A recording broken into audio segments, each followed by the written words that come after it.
ரெடியா? பேசுறேன்.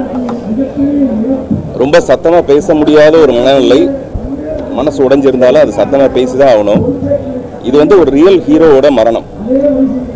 ரியல் ஹீரோக்கள் என்னைக்குமே மரணிக்கிறதே கிடையாது.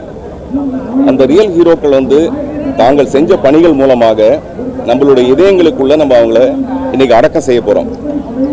சீரியஸாவே விஜயகாந்த் சார் சினிமாவில் நடிக்கணும்னு ஆசைப்பட்டு வந்திருப்பாரு. ஆனா அவர் பெரிய ஹீரோ ஆனதுக்கு அப்புறம் செய்ய வேண்டிய உதவிகள் எல்லாமே அவர் ஆரம்ப காலகட்டத்தில் ரோஹிணி லாட்ஜில் இருக்கும்போதே அவர் நிறைய செஞ்சிருக்காரு. எனக்கு தெரிஞ்சு நான் ஒரு நடிகனுக்கு என்னைக்குமே நான் ரசிகனா இருந்ததில்லை. நான் சொல்றது என்னுடைய ஆரம்ப காலத்தில் இருந்தேன். ஆனா ஒரு சிறந்த மனிதனுக்கு நான் ரசிகன்னா அது விஜயகாந்த் சாருக்கு சொல்லலாம்.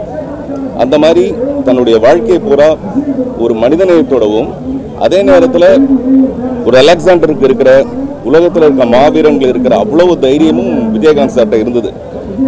அது ரொம்ப ஆச்சரியம். அது நமக்கு தெரியும். இந்த அரசியலுக்குள்ள அவர் நுழைஞ்சதுலேருந்து அவருடைய தைரியமான செயல்பாடுகள் எல்லாமே.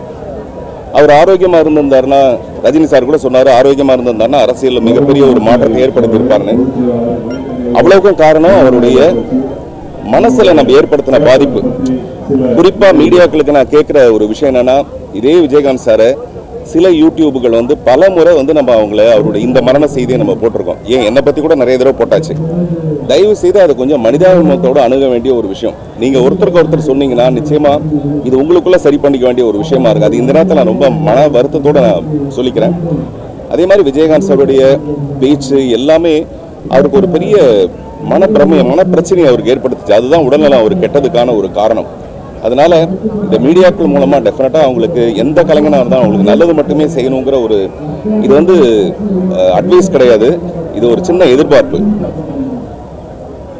விஜயகாந்த் சாருடைய இந்த மரணத்துல நான் தெரிஞ்சுக்கிற ஒரு விஷயம், ஒரு மனித நேயத்துக்கு கிடைச்சிருக்க மிகப்பெரிய வெற்றி தான் இவ்வளவு பெரிய ஒரு கூட்டம்.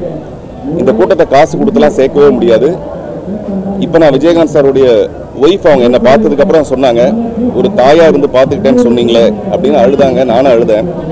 உண்மையிலேயே ஒரு மனைவியை மீறி ஒரு தாயா மாறி அவங்க செஞ்ச நிறைய விஷயங்கள், அவங்க எடுத்துக்கிட்ட ஒரு போராட்டம் தான் இந்த சோகம் நமக்கு தாமதமா சேர்ந்திருக்கு. அவருக்கு நம்ம உண்மையிலேயே அஞ்சலி செலுத்த வேண்டியதா இருந்தா அந்த மனித நேயத்தை நம்ம பின்பற்றணுங்கிறது மட்டும் நான் எனக்கு ஒரு அட்வைஸா எடுத்துக்கிறேன். நன்றி.